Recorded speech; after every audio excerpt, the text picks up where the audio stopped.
पीर जो गोठ में रिपोर्ट कर रहा है असो नुमाइंदो। पीर जो गोठ पुलिस अहम कार्रवाई कंदे बिन मुख्तलिफ कत्ल केसनि में घुरबल मुख्य जवाबदार के गिरफ्तार करण की दावा कई है।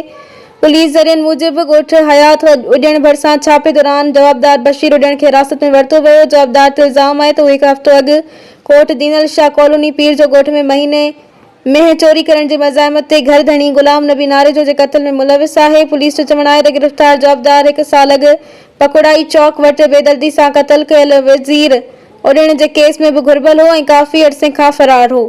SHO पीर जो गोठ इमदाद अली शेख मूजिब जवाबदार के चेकिंग दौरान गिरफ्तार किया वियो है, जैसे कानूनी कार्रवाई मुकम्मल करण बाद अदालत में पेश किया वेंदो।